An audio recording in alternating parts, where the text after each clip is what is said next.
Terima kasih Pak Hari. Terima kasih teman-teman sudah datang bergabung di sini. Perkenalkan, nama saya Brahmono Aji, biasa dipanggil Aji. Saya angkatan 2006 dulu di arsitektur UGM. Sekarang saya di base di Singapura sebagai Associate Director dan Design Lead di kantor Broadway Malian. Kantor kami berada di area Bugis, kalau pernah tahu Singapura. Ini saya dulu, mungkin Pak Ari masih ingat, ini ketika saya melakukan presentasi tugas akhir pada tahun 2010, kalau nggak salah. Cukup mengesankan, saya di bawah bimbingan Pak Sigit, juga dengan Pak Hari sebagai asisten, kemudian waktu itu penadaran dengan Pak Imam, kemudian Pak Pradipto dan Bu Medi. Jadi cukup menarik pembahasan yang kita bahas waktu itu. Saya mengerjakan tugas akhir gereja di Kalasan. Dan menariknya lagi karena waktu itu kebetulan saya mendapatkan kesempatan untuk melakukan sedikit research di Jepang. Jadi tugas itu juga berusaha untuk bagaimana melihat arsitektur di Jepang, terutama gereja, yang akhirnya coba kita juga adjust di Indonesia, karena pemikiran mengenai contextuality cukup penting di dalam desain gereja waktu itu. Jadi saya banyak belajar dari situ, yang nantinya akhirnya saya bawa sampai sekarang sebagai ide-ide yang saya dapatkan ketika saya mulai mendesain suatu bangunan. Setelah saya lulus, saya bergabung dengan Patron Arsindo, tapi kantor di Jogja, dan ini salah satu proyek yang menurut saya cukup mengesankan ketika kami melakukan kompetisi untuk merancang Institut Kesenian Jakarta facelift. Jadi bangunan existing tetap kita pertahankan, cuman yang dikompetisikan waktu itu adalah fasadnya tersendiri. Jadi ini di mana kami mulai berpikir mengenai fasad sebagai identitas suatu bangunan gitu. Di mana kita mau mencoba untuk somehow framing ruang yang ada di Institut Kesenian Jakarta ini dengan beberapa elemen fasad yang berbeda dari satu sama lain, tapi mempunyai satu langgam yang sama. Sehingga visual identity di satu bangunan ini atau satu development ini menjadi satu gitu. Jadi orang akan tahu bahwa bangunan yang seperti ini itu adalah bangunan Institut Kesenian Jakarta, sehingga ini menjadi nantinya branding dan sebagainya.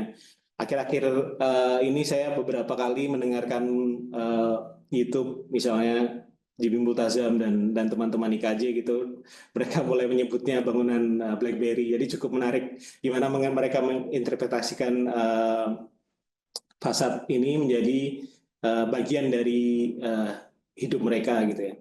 Jadi salah satu hal yang cukup menarik bagi saya. Kemudian setelah sekitar 2 tahun saya lulus bekerja di Patron Arsindo. Kemudian saya membuka kantor saya sendiri waktu itu dengan nama Studio Kosong. Ini salah satu proyek yang cukup mengesankan waktu itu. Briefnya di sini adalah membuat satu kantor gitu untuk suatu kontraktor company.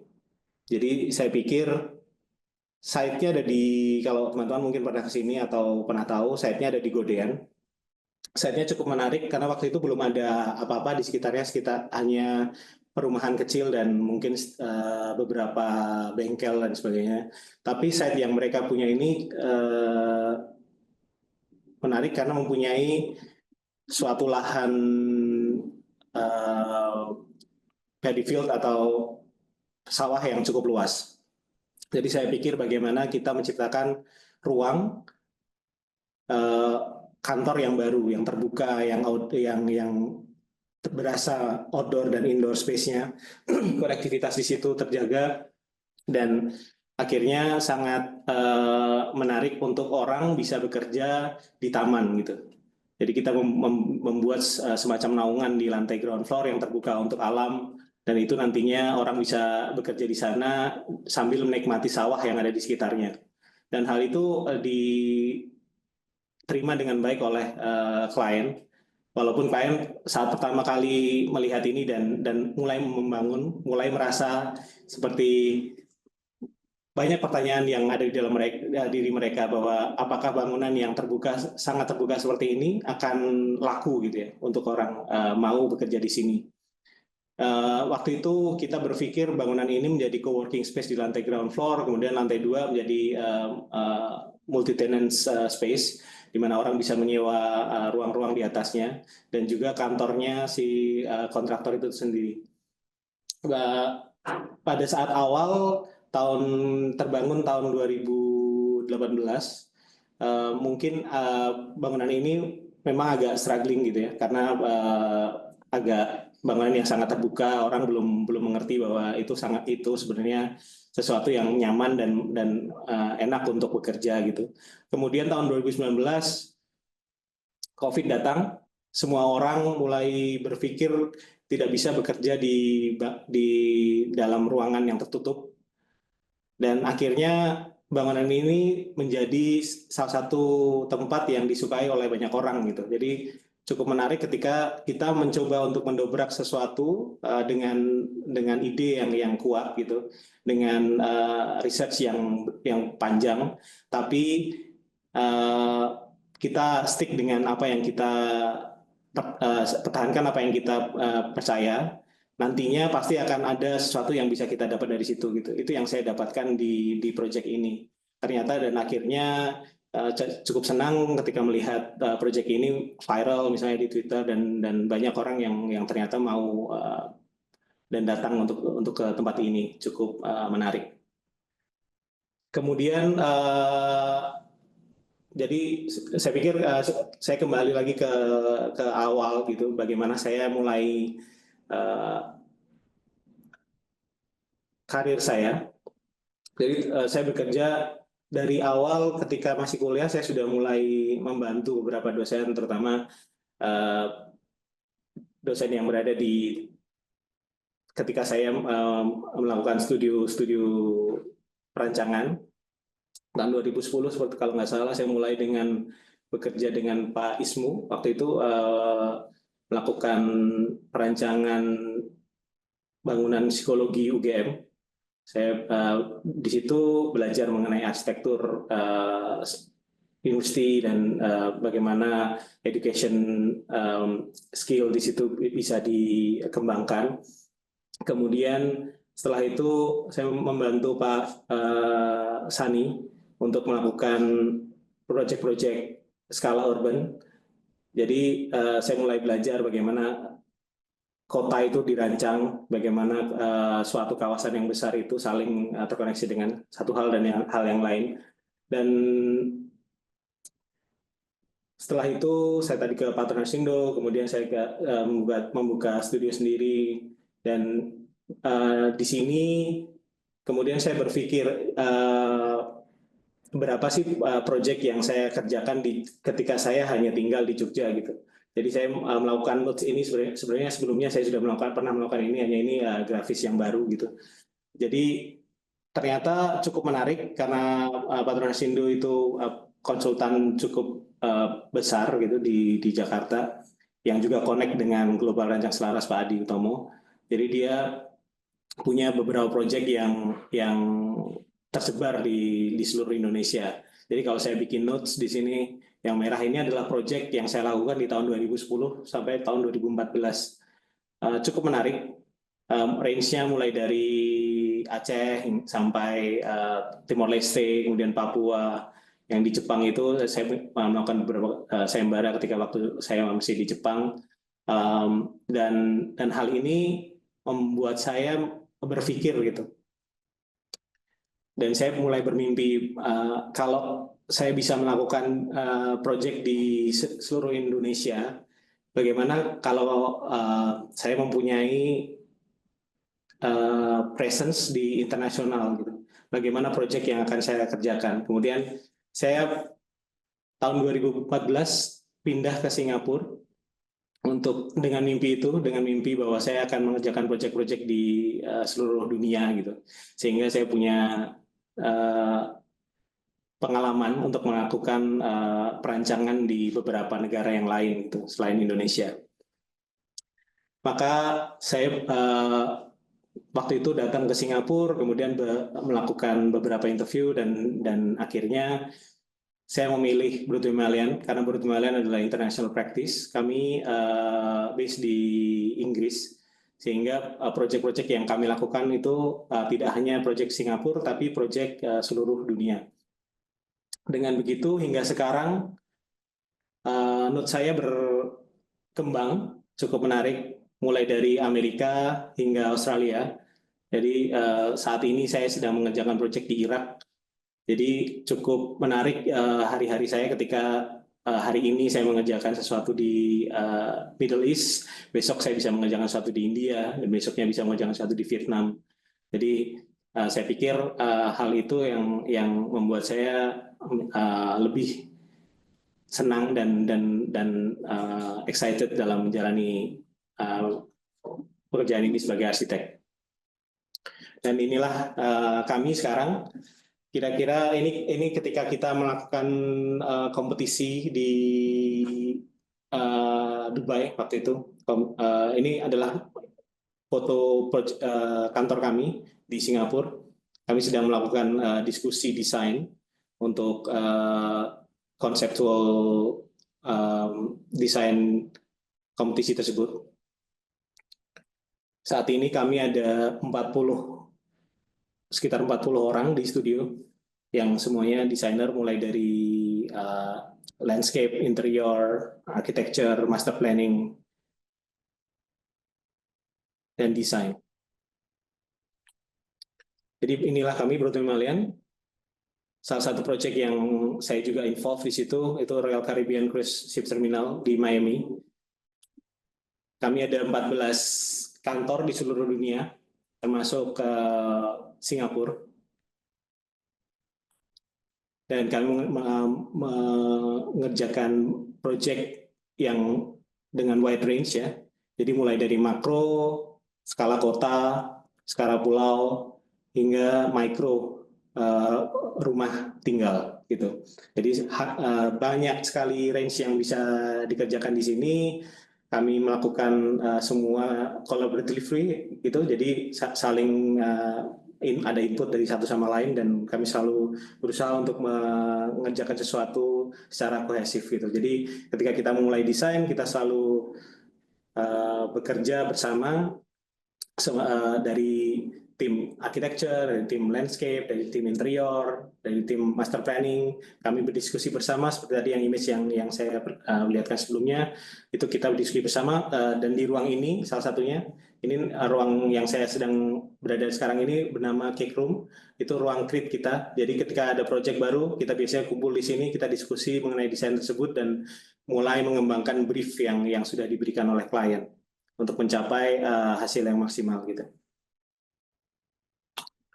Kemudian kami ada di sekitar kalian sebenarnya. Salah satu proyek yang paling dekat dengan Jogja saat ini itu Unika Sugio Pranoto Campus. Kita involve di master planning dan bangunan yang teman-teman lihat sekarang di depan ini. Di bagian belakang itu dikerjakan oleh Pak Adi Utomo. Sudah jadi juga. Ini Universitas Kedokteran untuk Sugio Pranoto Campus yang baru di BSB Semarang. Kemudian ini proyek yang menurut saya juga cukup menarik di Sales Gallery di Bekasi. Bangunannya tidak terlalu besar dan kami mencoba untuk menghadirkan flexible space buat Sales Gallery di suatu perumahan di Bekasi. Cukup menarik karena semua hal yang kita pikirkan di sini itu modular, mulai dari struktur, kaca, sampai dengan material-material yang kita gunakan semua modular, sehingga kita mencoba untuk menghadirkan bangunan yang sangat efisien dan efektif, kemudian mengurangi juga karbon, dan bangunan ini nantinya bisa dipindahkan dari satu tempat ke tempat lain, di disable and reassemble di tempat yang lain ketika mereka membangun perumahan di tempat yang lain, sehingga identitas developer di sini tetap terjaga gitu dari satu tempat di tempat yang lain, dan juga mereka juga bisa menggunakan bangunan yang sama. Kemudian ini proyek yang ada di South Tangerang, di Tangerang Selatan, di BSD, Cubic. Cukup menarik karena brief yang diberikan oleh klien sebelumnya oleh Sinarmas waktu itu bangunan besar seperti Vinoti, kemudian apa namanya, DIY, Mr. DIY dan sebagainya, bangunan-bangunan yang sangat besar yang kita sebut big box. Bagaimana kita mencoba untuk koneksikan beberapa box tersebut dengan selasar yang cukup besar dan kita injek aktivitas di situ. Jadi hal ini yang akhirnya ternyata sekarang cukup aktif. Ketika sore kita ke sana, kita bisa melihat orang, bisa duduk-duduk, bisa bermain skateboard, bisa melakukan aktivitas show di sana, bermain Tamiya dan sebagainya. Jadi ketika kita mendapatkan satu brief, itu tidak hanya ingin untuk menghasilkan bangunan sesuai dengan brief tersebut, tapi kita juga harapannya selalu memberikan added value untuk area yang kita desain untuk publik dan untuk tenannya tersendiri. Jadi yang ide besar yang kita lakukan di sini adalah membuat satu selasar yang cukup besar yang bisa digunakan sebagai aktivitas publik. Kemudian ini proyek yang baru jadi di Jakarta Timur, di dekat Taman Mini. Jadi ini Taman Mini LRT,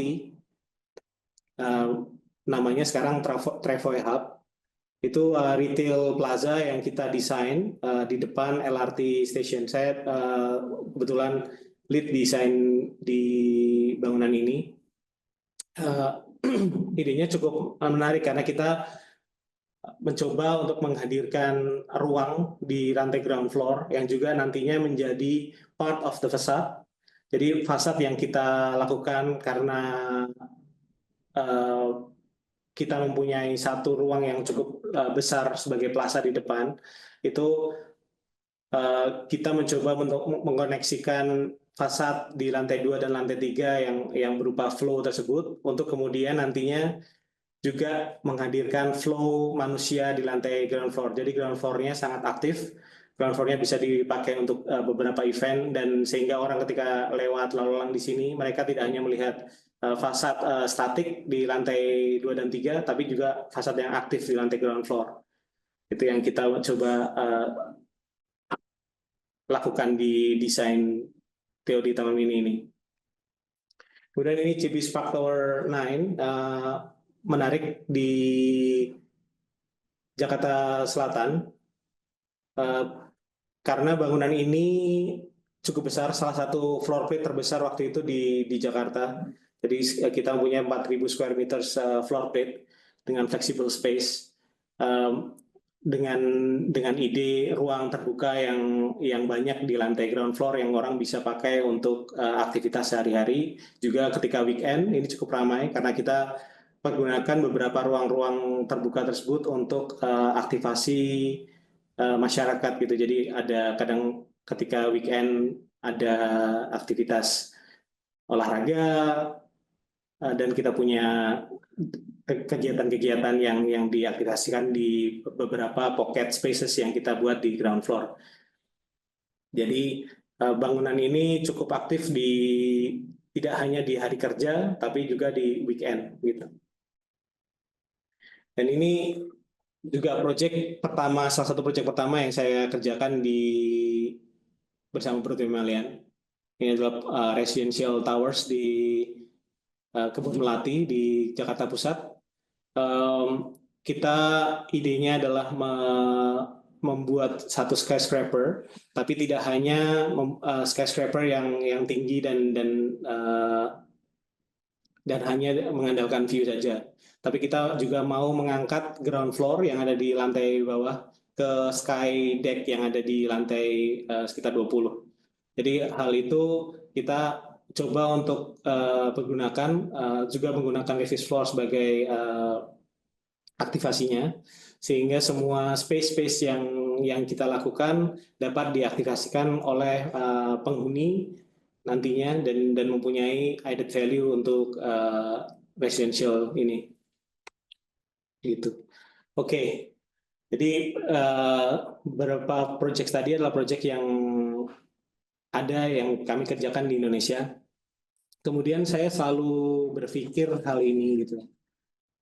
Bagaimana holistic approach dengan interdisciplinary design approach dan experts gitu bisa menghasilkan suatu identitas dengan menggunakan modular facade system. Jadi tidak perlu sesuatu sistem yang terlalu rumit, tapi bagaimana kita menggunakan modular facade system tersebut untuk menghasilkan bangunan-bangunan yang cukup spektakuler.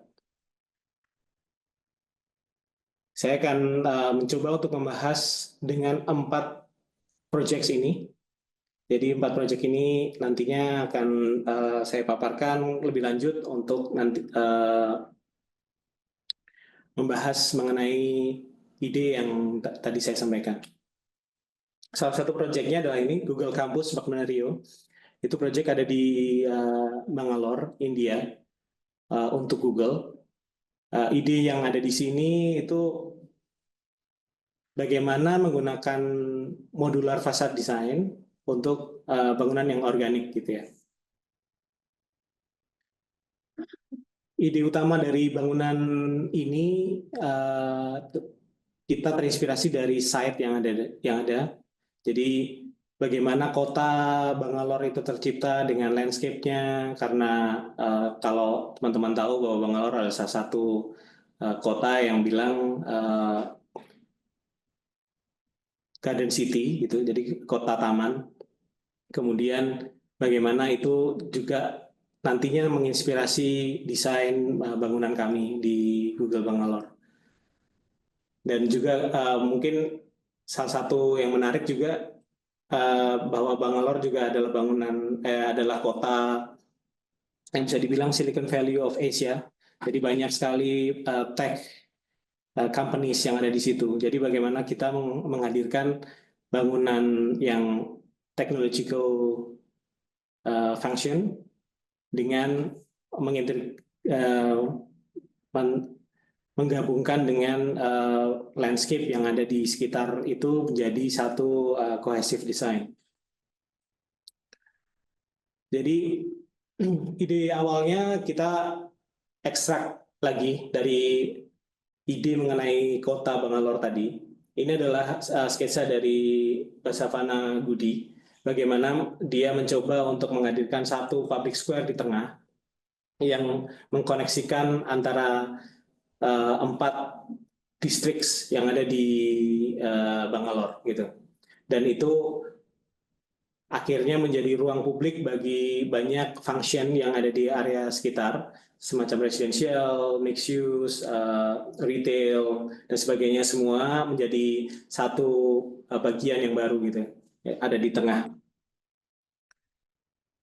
Dan ternyata hal tersebut juga terkoneksi dengan ide Google mengenai dynamic flow workplace, di mana semua orang harus saling interconnected, saling intertwine, dan saling berkolaborasi, sehingga ruang-ruang yang saling terkoneksi sangatlah penting di bangunan ini. Saat pertama kita mendapatkan brief di site ini, itu awalnya kita diminta untuk mendesain 3 bangunan.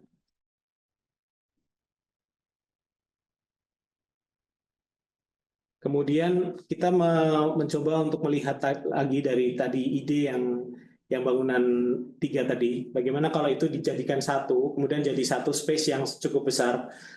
Ini cukup besar, sekitar 12.000 square meters. kemudian bagaimana bangunan tersebut nantinya interconnected dengan landscape yang ada di sekitar, sehingga landscape itu kita jadikan satu aktivasi, satu icon di setiap corner site tersebut, sehingga itu dapat membantu untuk menghadirkan icon dan iconicity di bangunan tersebut. Juga nantinya fasadnya akan lebih vibrant gitu ya, karena orang akan menggunakan pocket gardens yang ada di corner tersebut. Dan ini image yang kita lakukan di awal desain proposal yang kita submit ke Google gitu.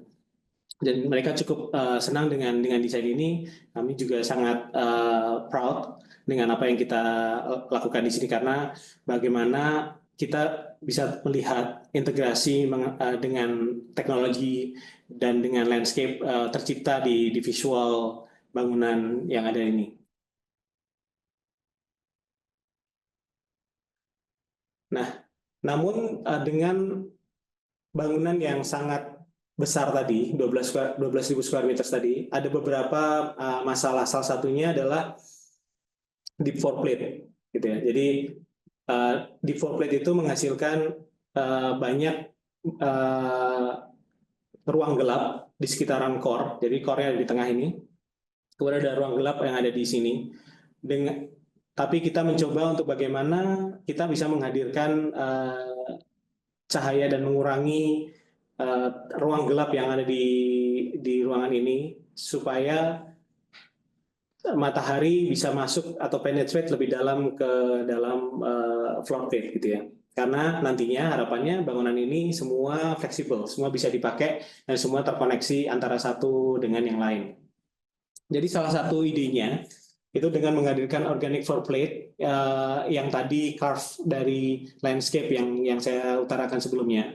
Jadi dengan menghadirkan lekukan-lekukan ini, nantinya ternyata mengurangi radius ruang gelap yang ada di tengah. Jadi dengan begini cahaya yang matahari yang bisa masuk itu lebih besar gitu ya. Sehingga kita dapat menghasilkan ruang yang cerah dan merata di banyak sisi. Di ide lain yang kita ciptakan di sini itu dengan menggunakan light shelf. Light shelf itu adalah ini kotak ini. Itu adalah di sini kita menggunakan aluminium. Dengan begitu kita bisa merefleksikan cahaya dan memasukkan cahaya itu dengan lebih dalam gitu ya, di dalam floor plate. Hal lain yang kita lakukan adalah membuat slab ini untuk menjadi angle gitu, sehingga cahaya yang masuk akan lebih banyak dan yang terpantul di light shelf akan lebih banyak untuk penetrate ke dalam bangunan. Itu strategi kedua yang kita lakukan.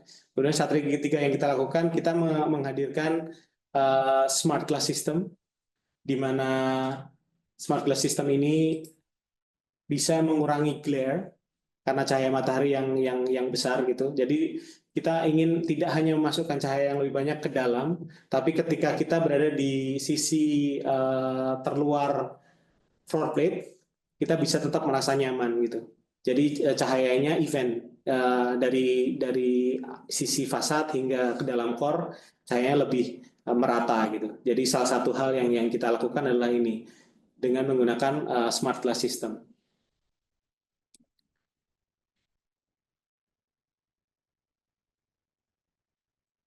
Hal keempat yang kita juga adapt di sini adalah ketika kita memiliki corner-corner pocket gardens yang ada di fasad, bagaimana kita mengaktifasikan itu dan kita mengambil satu modul di sini. Kita mulai mendesain bagaimana kita bisa menghadirkan ruang-ruang yang baru di situ, yang nantinya bisa interconnected antara level satu dengan level yang lain menggunakan grand staircase dan sebagainya. Dan kemudian orang bisa menggunakan ruang ini sebagai aktivitas meeting, aktivitas outdoor, dan diskusi dan sebagainya. Jadi fasad tidak hanya sebagai tampilan saja, tidak hanya sebagai tampilan visual, namun juga sebagai aktivasi ruang yang ada di bangunan ini. Sehingga harapannya nanti ketika kita lihat dari luar secara visual, fasad yang organik tadi akan sangat aktif di setiap cornernya gitu. Karena kita mempunyai corner yang kita desain memang sebagai ruang publik.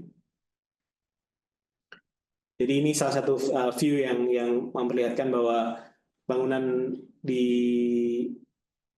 bangunan tersebut bisa terjadi dan nantinya continuous facade yang kita lakukan itu bisa menghadirkan beberapa aktivitas gitu dari fasad bangunan itu sendiri.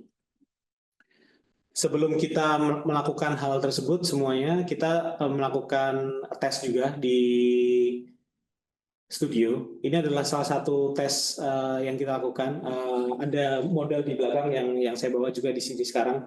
Itu kita melakukan model making dan bagaimana kita mencoba untuk menghadirkan modul di situ di fasad bangunan, tidak dengan kaca yang lengkung, tapi ini tetap segmented. Jadi secara cost tetap efisien, namun dapat menghasilkan sesuatu yang cukup baik gitu. Karena dengan kita mencoba untuk melakukan modulasi, constructability akan lebih cepat, kemudian fabrikasi akan lebih mudah sehingga tidak meningkatkan budget yang sudah klien coba untuk minta gitu ya. Dari sini hasilnya seperti ini. Jadi kita bisa lihat bahwa sesuatu yang modular, sesuatu yang simple, ternyata ketika kita riset dan kita lakukan dengan baik gitu, akan tetap menghasilkan satu detail yang cukup baik dan smooth. Saya pikir saya cukup senang dengan hasil dari fasad ini karena bisa menghasilkan sesuatu yang tetap smooth walaupun dengan budget constraint. Jadi inilah Bakmane Rio Google Plex, di mana kita mau mencoba untuk menghadirkan aktivitas yang sangat vibrant oleh Google di dalam muka bangunan, sehingga orang ketika melihat akan mengerti bahwa aktivitas dan konektivitas yang ada di dalam bangunan tersebut tercipta dan terefleksi di fasad bangunan yang kita desain. Oke, sekarang kita menuju ke proyek kedua. Ini adalah proyek yang kami melakukan di Malaysia. Kami kerjakan di Malaysia, di Kuala Lumpur, Prudential Tower. Proyek ini dimulai dari tim master planning kami yang mendesain master plan Tun Razak Exchange di Kuala Lumpur yang sekarang sudah terbangun gitu. Dan yang kami lihat untuk arsitekturnya adalah bangunan ini. Ide besar yang kita coba lakukan itu ada 3 hal. Salah satunya iconic, kemudian transparency, dan responsive design. Yang nantinya kita translasikan dengan contextuality, legibility, dan elegance yang Prudential coba untuk tampilkan di bangunan yang mereka punya. Jadi ide tersebut kemudian kita translasikan dengan bangunan yang kita mulai desain. Jadi ide awalnya kita mempunyai efficient floor plate, itu pasti. Kemudian bagaimana kita menghadirkan gateway untuk Tun Razak Exchange. Dan 3 hal ini yang selalu kita coba untuk lakukan ketika kita mendesain hotel gitu. Bagaimana kita menghadirkan mendesain kantor, Bagaimana kita menghasilkan efficient floor plate, efficient parking, dan efficient structure. Dengan bangunan yang simple tersebut, kita mempunyai 3 semacam layers ya. Jadi ground floor kita punya lobby yang nantinya harapannya orang bisa melihat dan terasa terbuka dan welcoming dan sebagainya. Kemudian parking space, treatment fasadnya itu bisa mempunyai treatment yang tersendiri juga karena dia harus mempunyai natural ventilation. Jadi bagaimana natural ventilation itu bisa adapt di ruang parking ini, dan office itu sendiri juga harus sangat functional dan performative at the same time. Jadi ketika kita mempunyai diverse functions ini, kita mulai mendapatkan challenge bagaimana kita bisa menghasilkan iconic building di situ. Ide yang kita dapat di sini itu kita mencoba untuk menghasilkan ide dari konteks budaya di Malaysia. Yang kita ambil adalah tengkolok diraja, itu traditional headdress dari Malay Sultanese, dan kita ambil 3 hal di sini, yaitu folded aesthetic, juga triangular aesthetic yang mereka punya. Jadi bagaimana itu nanti tertranslasikan ke bangunan itu yang kita desain di TRX. Jadi terinspirasi dari traditional headdress. Kemudian bangunan ini nantinya kami harap untuk menjadi satu icon yang menerus dari ground floor hingga rooftop. Jadi bagaimana identity triangular dan folded architecture tadi itu bisa teraplikasikan di pattern, di floor entrance dan di keseluruhan bangunan yang ada di sini. Dan kita mau unify ketiga function yang berbeda tadi, mulai dari lobby, podium parking, dan office dengan satu modul dan naturality yang sama. Jadi di ground floor, karena kita perlu sesuatu yang terbuka, kita menghadirkan ide mengenai folded architecture tadi untuk membuka arrival experience yang ada di situ. Jadi kaca itu terbuka, double high space dengan folded facade tadi. Kemudian di lantai podium kita menggunakan kaca louvers yang akhirnya itu seamlessly integrated dengan office space, di mana menggunakan kaca juga di situ. Jadi dari ground floor hingga rooftop itu semua menggunakan material yang sama dengan beberapa adjustment di modulasinya, sehingga bangunan itu tercipta sangat kuat untuk terkoneksi antara ground floor hingga rooftop level.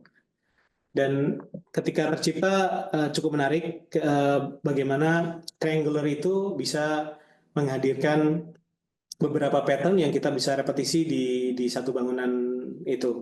Jadi salah satunya adalah di ground floor kita membuka dengan foldable architecture tadi, kemudian dalam podium bagaimana kita menggunakan pixelated steps yang angular seperti ini untuk bisa seolah-olah secara visual mengintegrasikan bangunan office di lantai above podium dengan podium itu sendiri.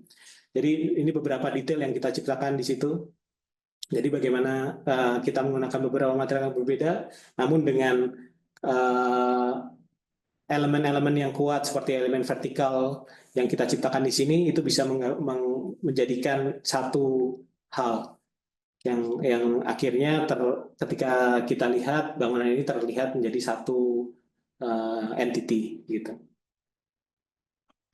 Ini foto yang saya ambil ketika saya liburan di KL beberapa bulan yang lalu.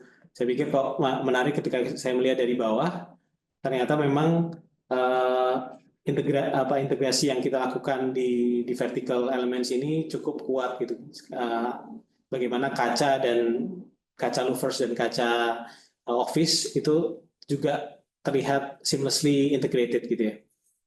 Dan elemen vertikal ini tidak cuma elemen vertikal yang kita lakukan hanya untuk visualisasi saja, untuk mengintegrasikan semua ini, juga untuk mengurangi glare yang ada di dalam ruangan, dan juga ketika malam ini menjadi fit out system di mana kita menghadirkan lampu di situ untuk memberikan nuansa vertikal di malam hari. Jadi ketika malam bangunan ini cukup terlihat majestic gitu ya, dengan lampu-lampu yang menyala di elemen-elemen vertikal itu menghadirkan pattern yang kita coba untuk hadirkan di desain ini. Dan ketika ide visual itu kuat, ternyata ide visual itu juga bisa menginspirasi beberapa elemen yang lain, seperti interior. Kita juga menggunakan triangular pattern yang mirip dengan apa yang kita lakukan di architecture. Kemudian di landscape juga, sehingga ketika orang datang ke sini mereka tahu bahwa oh bangunan yang triangular, yang foldable ini itu Tun Razak Exchange Prudential Tower gitu. Jadi dan bahkan hingga wayfinding gitu ya. Jadi di mana logo dan elemen-elemen pattern itu bisa menggunakan identitas yang sama. Dan ini juga menarik ketika saya menginap di sekitar sini, saya foto bangunan ini, bagaimana ini terintegrasi juga dengan urban fabric, bahkan mungkin karena kita menggunakan konteks yang elemen visual konteks yang sama dengan beberapa bangunan yang ada di sekitar. Jadi rasanya bangunan ini seperti blend in dengan bangunan yang ada di sekitar, termasuk dengan Menara Merdeka yang ada di sebelah kanan. Oke, so itu 2 projects yang kami kerjakan di Asia region. Kemudian ini salah satu project yang kami kerjakan di Miami. Kebetulan waktu itu saya ikut involve untuk project ini dan mendesain massing dan fasad dari bangunan ini gitu. Cukup menarik waktu itu ketika project ini berawal dari kompetisi. Kompetisinya antara 5 firm, Bjork Ingels, Aidas, Asyntut, Sahadid, dan kami. Dan kami menangkan project ini. Di antara 5 konsultan yang cukup besar dan saya admire di beberapa konsultan tersebut, dan saya cukup bangga dengan proyek ini, sehingga kami juga berpikir sebelum melakukan proyek ini apa yang kita bisa ekstrak dari konteks yang ada di Miami gitu ya.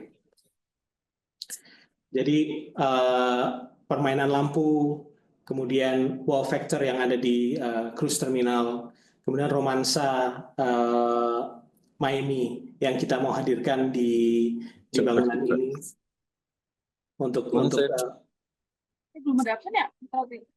Bisa tercipta di sini. Belum.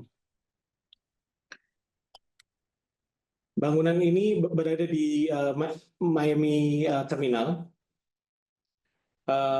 Cukup menarik karena ada di tip bangunan, di tip terminal itu sendiri, sehingga dia mempunyai presence yang cukup besar antara satu jalan utama untuk menuju ke terminalnya tersendiri, sehingga kami pikir kami bisa menggunakan hal itu untuk menghadirkan suatu ikon kota yang cukup signifikan gitu ya. Brief yang kita dapatkan itu seperti ini. Jadi bangunan terbagi menjadi 2, di mana parkir ada di arrival experience, kemudian bangunan terminal ada di belakang. Namun ketika kita mencoba untuk melakukan riset di situ mengenai views, mengenai cahaya dan nantinya thermal comfort gitu ya, itu ternyata kurang baik karena orang akan arrive langsung di parkir tanpa dia merasakan bahwa dia akan masuk ke satu perjalanan baru gitu ke terminal tersebut. Maka yang kita lakukan adalah kita challenge desain tersebut dengan merotate bangunan dengan menghadirkan bangunan terminal facing the sea gitu. Kemudian bangunan parkir memanjang untuk menjadi buffer antara port yang ada di sebelah belakang, di belakang dengan bangunan terminal tersebut. Sehingga duality aspek itu menjadi salah satu hal yang cukup menarik karena bisa menghasilkan view yang maksimal untuk orang yang akan melakukan perjalanan dari darat ke dengan cruise terminal tersebut atau dia baru sampai di cruise terminal tersebut. Jadi dengan begitu juga kita memaksimalkan site yang ada untuk bisa mempunyai beberapa ship yang bisa parking di depan port terminal tersebut. Sehingga arrival experience yang kita mau dapatkan bisa tercapai ketika orang masuk ke sini, dia akan merasakan romansa untuk pergi ke cruise terminal dengan view yang cukup luas menuju ke laut, dan nantinya ketika cruise terminal itu datang, mereka dapat melihat cruise terminal tersebut dari bangunan terminal ini. Jadi setelah massing itu tercapai, kita melakukan beberapa sketsa di sini untuk bagaimana kita menghadirkan icon di massing yang kita sudah coba untuk aktifkan dan kita suka di situ. Jadi kami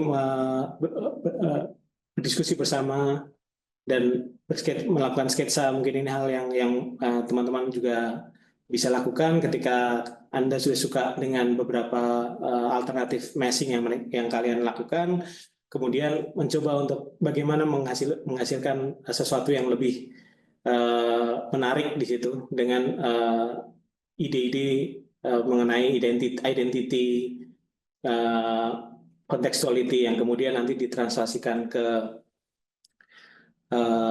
ruang yang kita sudah aplikasikan di situ. Jadi ini video yang kita lakukan untuk menghasilkan icon yang ada di desain tersebut.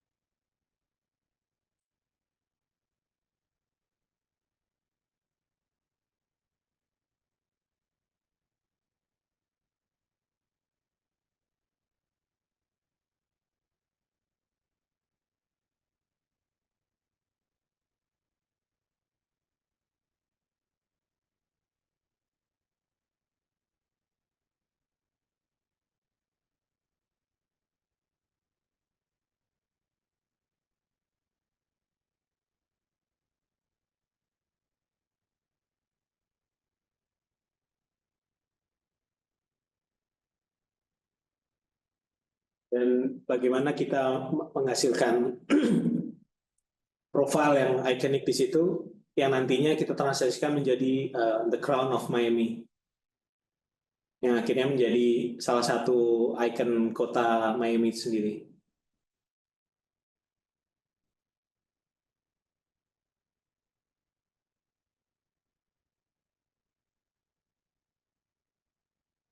Ketika orang arrive, impact yang kita coba hasilkan dengan dua bangunan duality bangunan tersebut bisa tercipta dengan cukup menarik.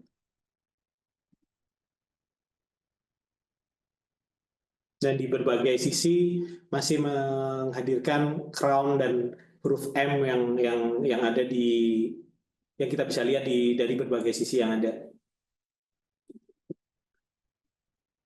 Dan ini kira-kira apa yang kita tampilkan dari konsep hingga animated design. Jadi ini salah satu submission yang kita kirim ketika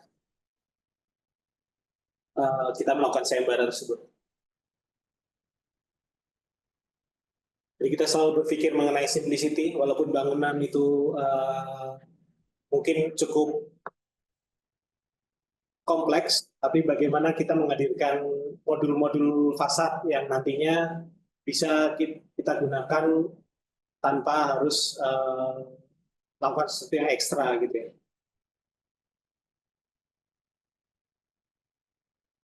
Ini arrival-nya, kita arrive, gimana wow factor yang kita ciptakan, kemudian setelah arrive kami coba untuk menghadirkan juga nuansa kapal di situ dengan propeller, dan ketika kita duduk di area terminal kita bisa langsung melihat cruise ship terminal, cruise ship yang nanti kita akan bangun gitu.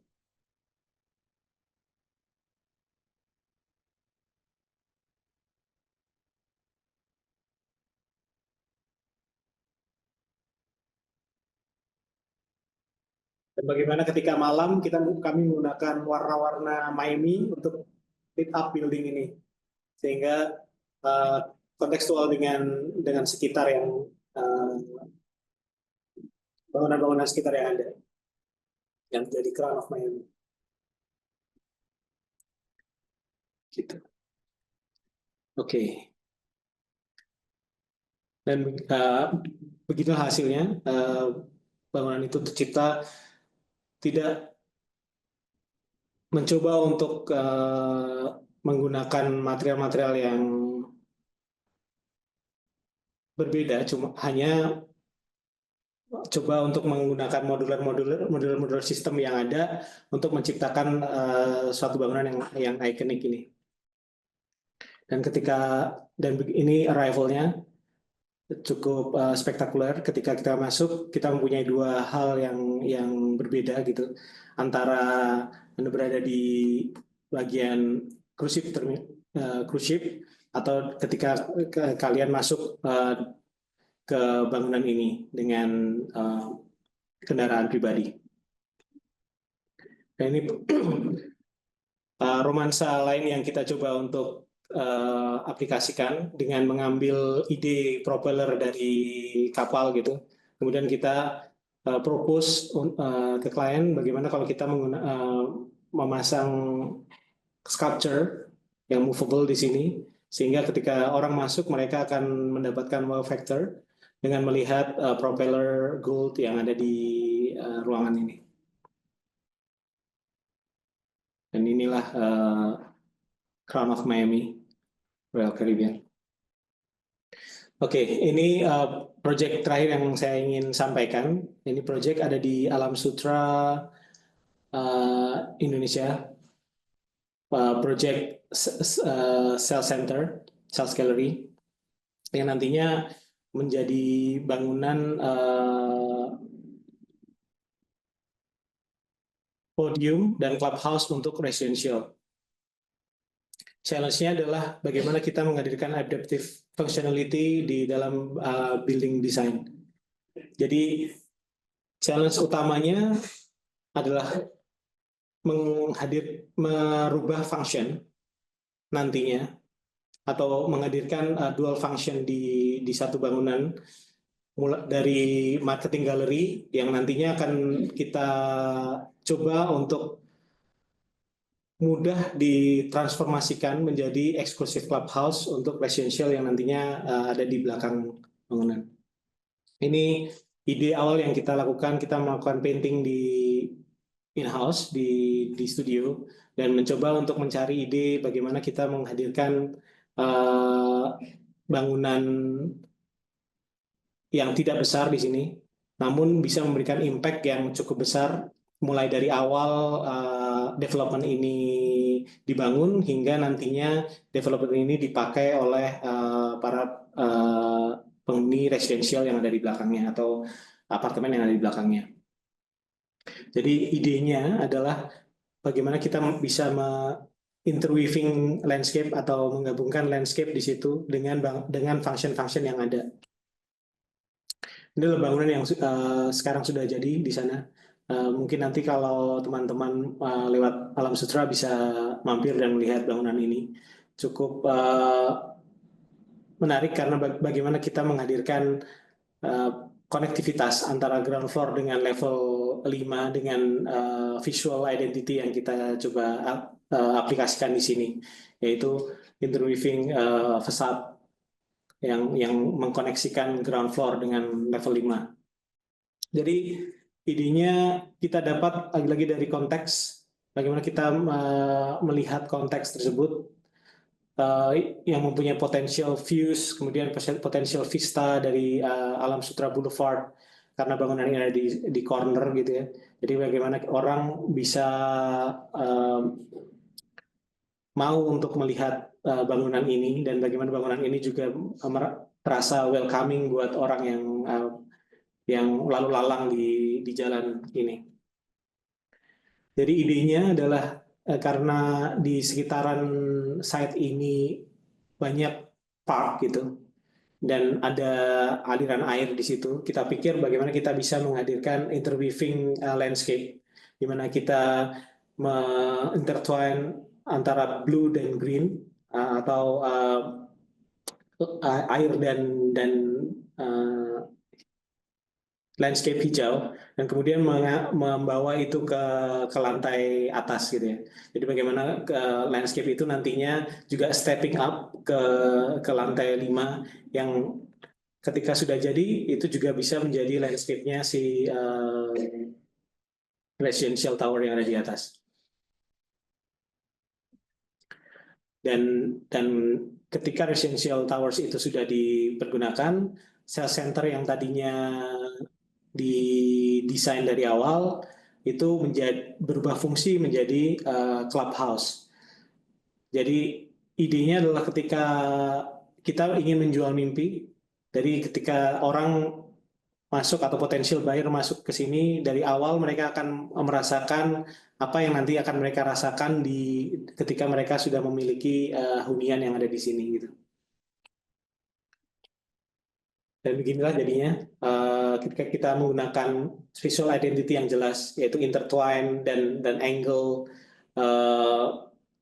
yang terjadi karena kita ingin menghadirkan landscape yang step up dari ground floor ke level 5, itu nantinya elemen-elemen tersebut kita aplikasikan ke gable wall yang ada di residential, yang juga ternyata bisa menjadi satu hal yang kohesif gitu ya, yang menerus gitu dari ground floor hingga